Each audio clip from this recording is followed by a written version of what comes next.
And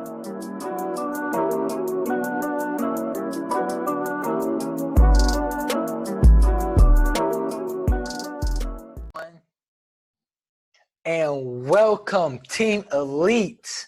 I am Jeremy Funderburg, one of the co-founders and the CEO of the Elite Minds Marketing Agency, here with another episode of Elite Perspectives.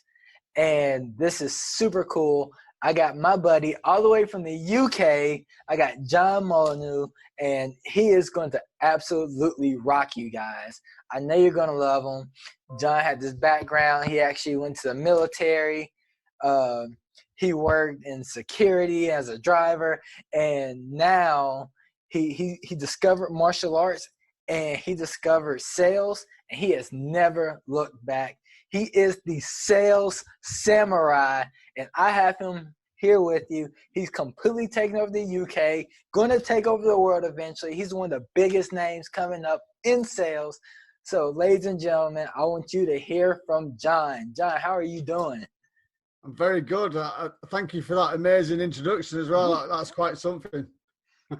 I want these guys to know you're a big deal. And John's really close to me, really dear to my heart.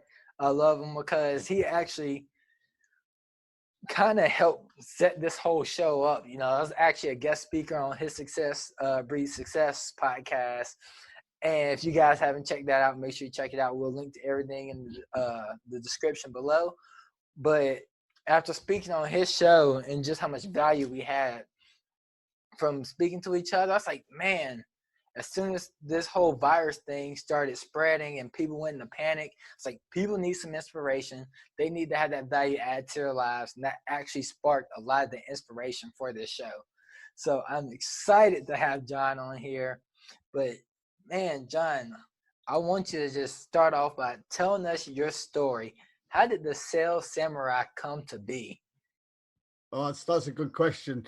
I still kind of wonder how it's happened myself, if I'm honest. But yeah, like you sort of mentioned it earlier, I was really into martial arts. Well, I still am. That's where it sort of stemmed from. I was teaching karate. But part of my training, I had to promote the actual karate classes because we were teaching public classes.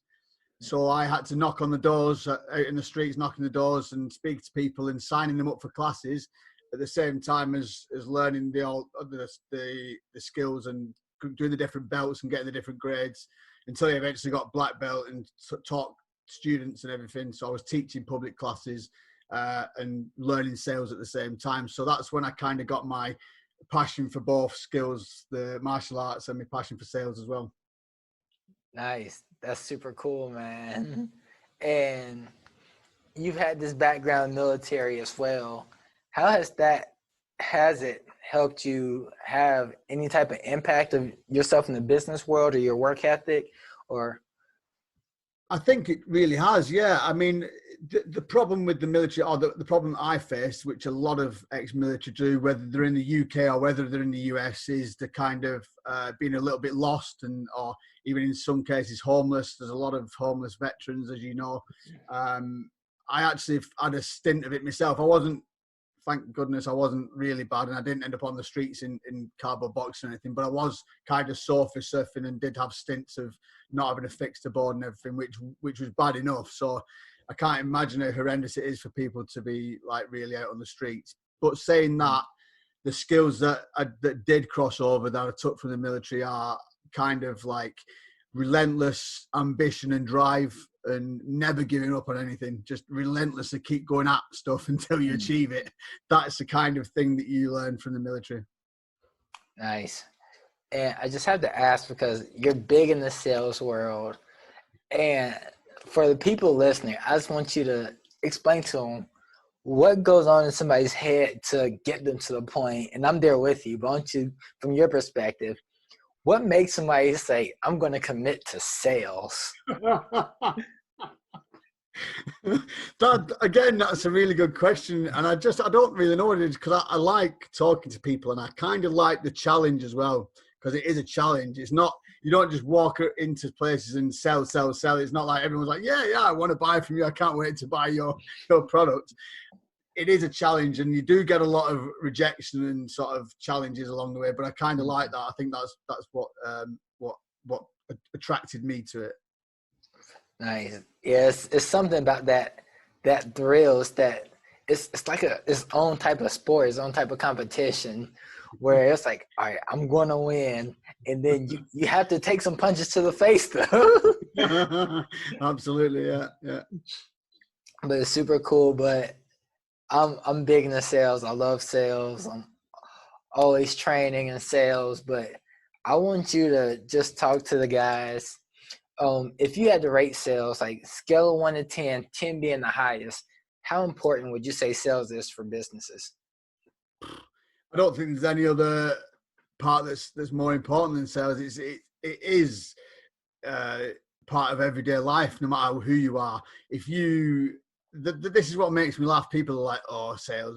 They pull their face. It says, "Oh, I don't want to do sales," but you do sales. If you go to a job interview, you're selling yourself, aren't you? So you're always selling something, whether it's yourself or you're not necessarily selling a product. But even if you're, say, a builder or you're a joiner or something, or you do roofing, whatever, you have to sell them roofs, don't you? Yeah. You don't just go and put a roof on somebody's house and that's it. You sell them it, don't you? So it doesn't matter what you do, you're always involved in sales. I totally agree. And it's hilarious because I could tell people that I'm like, everything you do is sales. And they're like, no, I couldn't sell. I'm terrible at sales. I'm the worst salesperson ever. I'm like, you're trying to sell me on why you're bad at sales. Yeah, absolutely, yeah. Good point. It's literally like everything is sales, everything is a commission. And I think people don't understand that. They get this idea like, I don't want to be in sales, but I want to be a business owner. I want to be an entrepreneur. I want to have my own business. But they don't realize the realities of the sales that goes into that. And what's super cool is I know Sales Samurai, you have your samurai closes. What is that what you call them? Yeah, it's 6 killer samurai closes. It's a PDF with different techniques on. Yeah. Awesome. And I'm gonna link to those in the description as well. But talk to these guys about your mindset when it comes to closing. How does the samurai close the deal? Well, like I said, there is lots of different techniques, and it is good to study them. But I mean, everybody's individual, and you all sort of, after a while, you all kind of get your own style. And I mean, I closed a deal today. I've been doing a lot of home sales now, obviously. But yeah, my sales calls are going through the roof. And I just said, right, so this is what the investment is. Are we doing it? He's like, yeah. I'm like, let's go. So you just, however the circumstance, sometimes you might have to be a bit more patient. Sometimes you might have to follow up. I don't care how good you are at sales. You're not going to get close first time every time. It just doesn't work that way. You've got to nurture people and follow up with people and sort of like genuinely care for people. That's what works. You know what I mean? Yeah, it's true. People, I think people just have this idea in their minds where they get so confused with sales because I think most people don't understand what sales is. I think most people think it's manipulation, is begging, it's trying to take advantage of people, and they don't fully understand it, and they don't understand the relationship that goes behind it. And even career salespeople, they think, oh, I have to have this super duper high closing ratio. Like if I talk to 10 people, 8 of them are getting closed. And I'm like, dude, I've never been that. Like the best I've done is 36% on average. I mean, I've had weeks where it's higher, but over the long run, it averages at 30% because I know the follow-up and keeping that relationship is where the bulk of the money is going to come from. So I just want to hear, like, what's your take on that? What's your thought process behind your whole sales process? Well, I think if you can, speaking a little bit more about closing, I think if you can get to 50-50 closing ratio on a first call, that's really good. A lot of it is in the follow-up, and so many salespeople neglect the follow-up, and it's crazy. You really do need to follow up with people because a lot of people genuinely want the product or they want the service, but they're not quite ready on that day to just make that decision. They might need a couple of days to mull it over. It's happened over the last 2 weeks with me. I've had people say, yeah, get back to me in a few days. Boom, they're done. Oh, I need 24 hours. But then they sign up. So I'd just suggest you need to be a little bit patient with people and don't think everything's going to happen straight away. Yeah, totally agree. And I gotta ask, I don't know if you're like me. I tend to think salespeople are probably some of the easiest people to close. Like I'm an easy close. I'm very easy, but I'm very difficult. If you're a good salesperson, you're gonna close me. I will buy, like, I live where I'm at now just because the lady had great follow-up skills. She followed up for like 4 months consecutively. And I just looked at my wife, I was like, I love her follow-up. That's where we're gonna live. And how is it for you? Would you buy from somebody just because they're a good salesperson? Absolutely, just a recognition of the skills. I'd buy some shit that I didn't really want if they sold me well enough. That's exactly how I am. I'm like, I don't really need this, but dude, I love your pitch. I'll take it. Absolutely, yeah. Credit where it's due, isn't it? But what was crazy, I remember years ago, actually, I was in a car accident and I was looking to get a new car. I talked to my mentor. He's like, I suggest you get this brand, this amount of miles, at this price. And he was like, make this type of down payment so you could pay it off in a year and a half, and then you could build your credit up and have a nice car and everything. I was like, all right, so we talked about the car. I knew exactly what type of car I wanted. My favorite color is white when it comes to cars. It's like I'm getting a white car, and it was actually a Toyota Corolla that I wanted. And I was driving home one day, and I see a dealership, and it was a white Toyota Corolla right on the lot. So I was like, all right. I pulled in there, and I looked at it, the right price, the right miles. Everything was perfect. This is the exact car I was looking at. This car salesman comes out, the worst salesman on the planet. I swear he had to be. It was like, I knew the techniques he was trying to use, but he was doing them completely wrong. And even though he had exactly what I wanted, I was like, I'm not buying from this guy. You left the car on the lot then, did you? Walked away. The lot was, man, it was perfect. Everything about that car was perfect except the sales guy. You should have never left that showroom without that car. Something's not right there, is it? It should have been the easiest close. He literally could have just sat down with me, handed the paperwork, and said, let's do this. And it would have been done. Absolutely. He was just horrible. But what about you? How are you in those situations when you see a person that's just a horrible sales guy? Well, I just feel sorry for him. I mean, it's definitely something that you can improve on. I think the problem that a lot of salespeople have, especially if they're new, is they're very nervous and they have this really bad fear of rejection, and that's what gets people. And it is a shame to see it. So I kind of feel sorry for him, if anything, really. Yeah. I hear you. So I got to ask, are you one of those guys like me where when I see people out trying to sell and I know they're pushing, they might not be trying to pitch me, but I see them trying to pitch. Are you the type that just comes in and gives that advice and helps people out? Oh, I have done a little bit, especially on LinkedIn. I'll get people, because it makes me cringe a little bit because I'm guilty of it myself. When I first set out and I was learning to network and stuff like that, I'd spam people and stuff. I think everybody's probably done it. So I do kind of try and advise them a little bit. If it's like, I'd steer away from sending that kind of stuff before you even spoke to somebody, because it's a big sort of no-no, isn't it? In the business world, isn't it? So I try and advise people to steer away from spamming, definitely. Yeah, it's kind of crazy. People constantly in my inbox just blast me with these messages.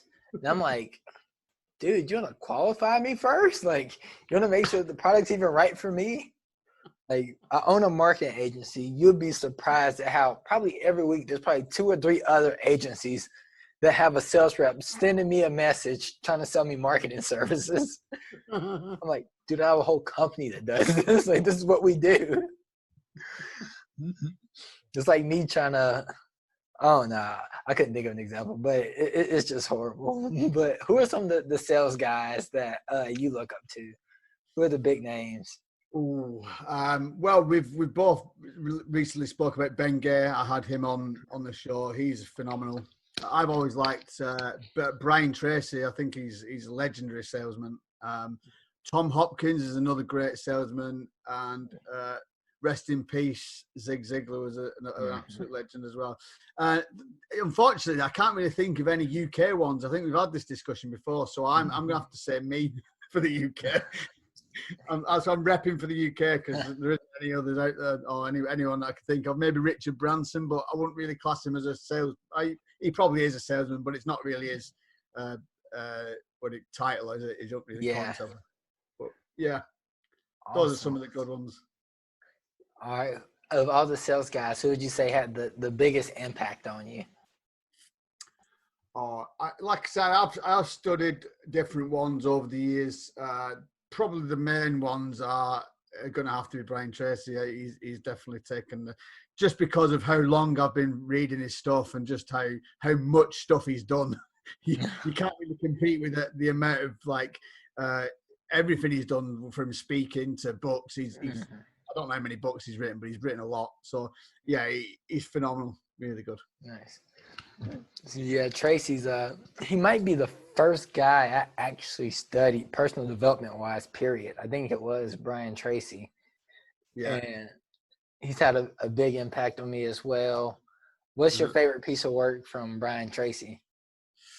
Ooh, I quite like a lot of his stuff that's on YouTube, just his talks and stuff like that. But books wise, he's done. There was one called Goals, Selling Strategies. Something is it sales? Something about sales strategies. He's done one called Goals. Eat That Frog. That's another good one. Yeah. So, yeah, he's done some real good ones. Nice. Yeah. I love how he encompasses everything, from not just the sales techniques, but the time management, the goal setting, everything to get your mind right, your ability to speak. He covers just so much of the sales world. Absolutely. He's got it all. And the beauty with what I like about Brian is he literally, because what I did, he fell into the world of sales. He even says it. He says it's not something anybody wants to jump into, like, oh, I want to be a salesman. You just fall into the industry, don't you? But yeah, that's what I like about him as well. I love it. For anybody listening that just feels like they don't have any type of skills or anything like that, you'll love Brian Tracy, because he had to learn and study his craft to become good at sales. But he talks about, I love his story. He talks about how he wasn't good at anything. Like, he even said he had a job where he was just pumping gas. Like, people pull up, he pumps their gas. One day the manager came in and was like, "You're fired. You're just not good." Like, you have to be horrible if you're not good at pumping gas. That is a pretty bad job, isn't it? If you can't do that, then yeah, it's a good job you could do sales, isn't it? So. Well, cool. Well, John, I believe you are one of these guys that's going to be big. You're putting a big footprint in the UK. I think you're going to be that first big name in the UK that they're going to be like, man, when they think sales, they're going to think, oh, the sales samurai. It's like, dude's killer. And I want you to just talk to people, like, what's that process like to trying to put your foot down and leave that footprint in the market where there's not a lot of known people, where it's not like people like, oh yeah, you're in the UK. People grow up and they become these magnificent, famous sales guys. For you to be the one kind of leading that charge, how would you explain that experience? What's that like? Ooh, well, it's not something that happens overnight. You've got to keep putting yourself out there. I've been doing that and relentlessly putting myself out, making content, video. Start off with like lots of video content, reaching out, getting connections on LinkedIn and stuff like that. It is difficult. If you've got a team, I think that's what eventually people get teams to do these sort of things for them, isn't it?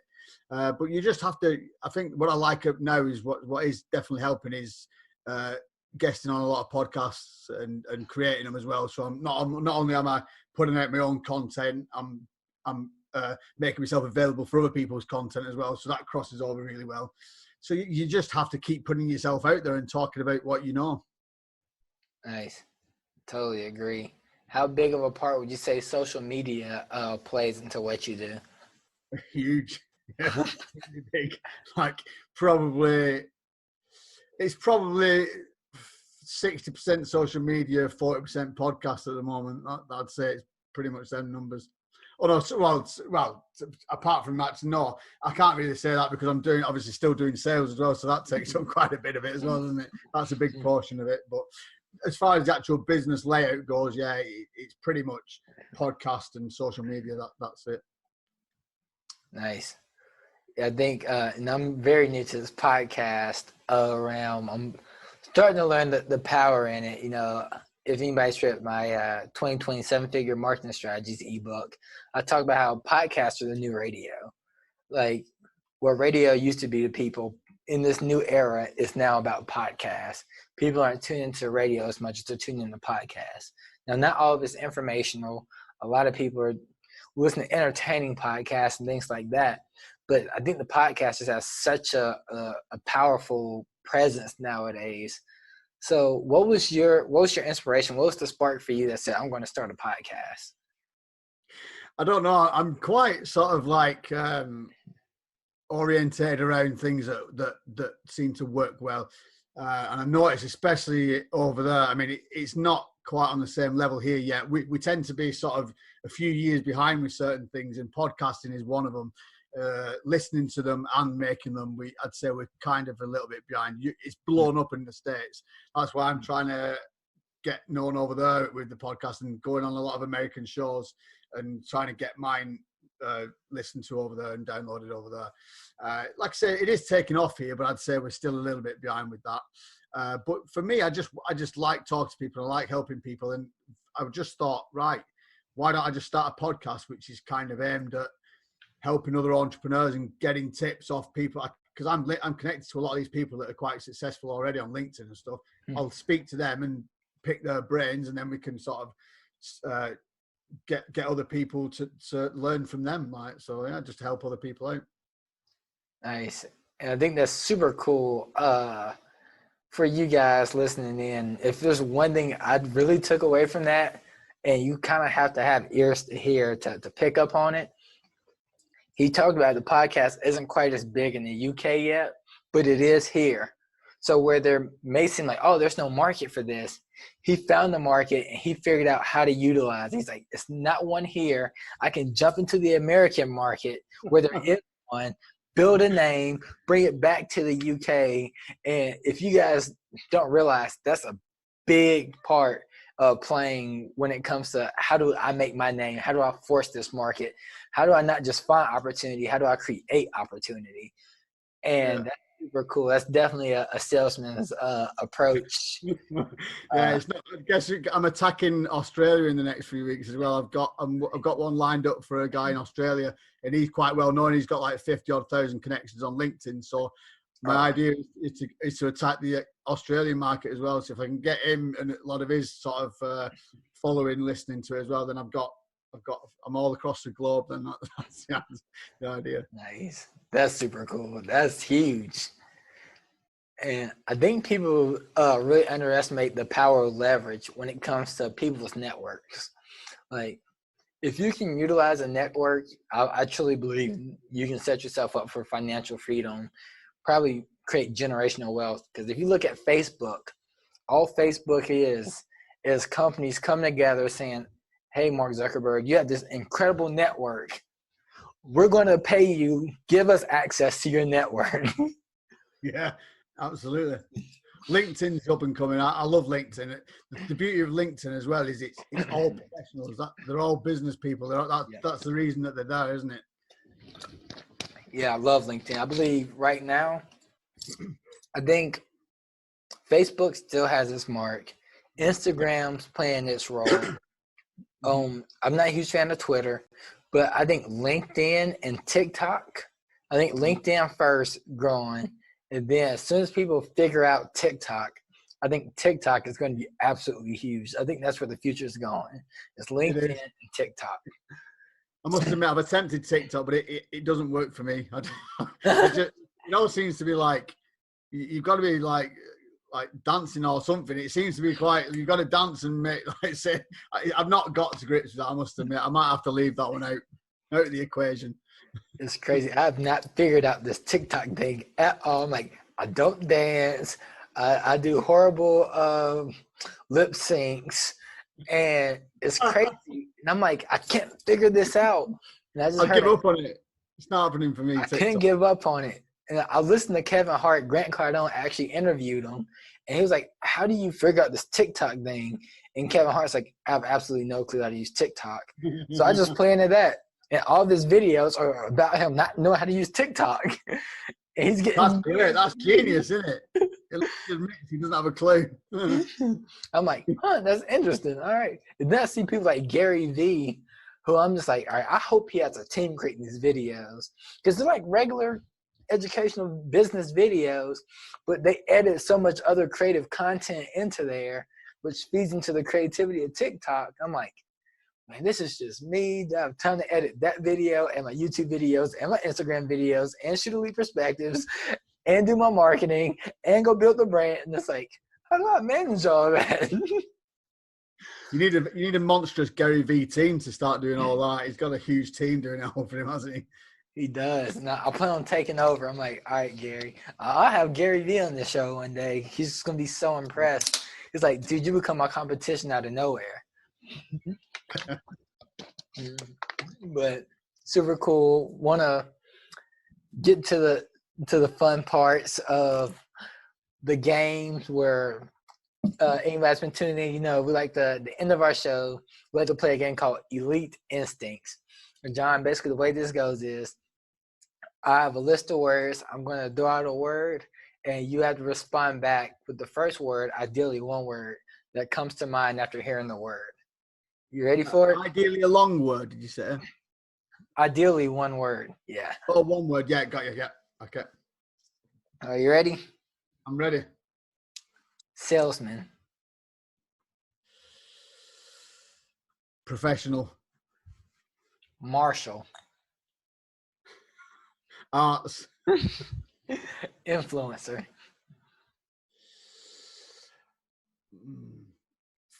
Tycoon.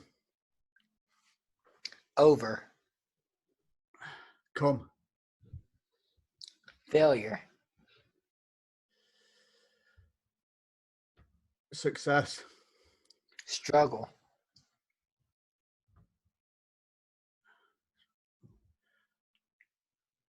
Overcome. Oh, we've said that, haven't we? That's already come up already. That's fine. Everybody repeats. Elite. Minds. Strategy. Tactics. Military.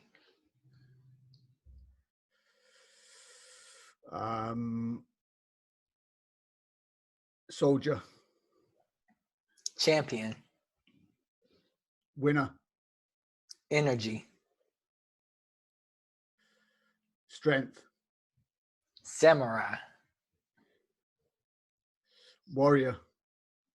There you go. You guys heard it from the warrior, the sales samurai himself. Awesome. I appreciate it. You did good, man. Usually people repeat answers like 2-3 times. I know I did that, but I thought, I've already said that. Oh, never mind. Yeah. That only was, happened once, doesn't it? the overcome, I kind of tried to set that up for overcome. I was like, Right. if I say over, he's probably going to say come. Yeah. So, super cool. Well, nothing left but to roll out the red carpet for you, open up the doors for you to let the people know what you have going on, what they should look out for. You know, it's time for you to just let the people know, hey, this is who I am, this is what I got. So I'll leave the floor open to you. Oh, cool. Yeah, well, I've actually got a relatively new website, Sales Samurai website. It's actually called Starz. So that's CALLSTARZ.com. So you can find that in Google search. I also have a Facebook group called International Entrepreneurs and Coaching Community. You can check that out. So, yeah, that's pretty much it. I mean, you can find me on social media, John Molyneux. I'm on Facebook and in Instagram and stuff like that. But, yeah, you pretty much find me. Oh, yeah, I'll leave the 6 Killer Samurai clauses as well. Did you get that link? Have you already got that? Yep. Cool. So, yeah, check them out as well, guys. If any of you are sort of starting off in the sales world, don't give up. Press on, because once you get your head around the neglecting or the rejection stage, it's good. It's definitely worth it. Awesome. There you guys go. Make sure you follow him on social media. I'll have links to him on there. Make sure you join this group. I've actually gained a ton of value from it. Actually, the first two speakers on this show actually came from that group. Just how we connected. So obviously, I've gained a lot of value from the group. Check out his Success Breed Success podcast. I'll make sure you guys are linked there. And if you guys got sales questions, reach out to John. He's more than happy to teach you a thing or two. And when it comes to his coaching, his strategies, I just want you to ask yourself, when it comes to sales, if I could take my business from here to there, wherever goals you have in your mind, how much would that be worth to you? If you want to say you're doing $100,000 a year and you want to take it to $1 million, how much would that be worth to you? How much would it be worth to be able to grow your business $1 million? If you want to, the top line of any financial statement is revenue. Revenue is just another word for sales. Once you get good at sales and you know how to increase your sales, then the growth of your company is just exponential. So ask yourself, to be able to scale to whatever point you want to, what would that be worth to you? And then when you sit down with John and he shows you how to do it, I guarantee you what it's worth to you, anything he was to charge you, any of his materials, any of his coaching, any of his lessons, you're going to think, that's all to get this? So talk to John. He will 10x your life. I know Grant talks about 10x. I would say he's the Grant of the UK, but he's not. He is the sales samurai of the UK. Grant Cardone, move over. There's a new samurai in town, and his name is John Molyneux. So we appreciate you being on the show, John. Everybody check out John, and I will see you guys on the next episode. Fantastic. Thank you.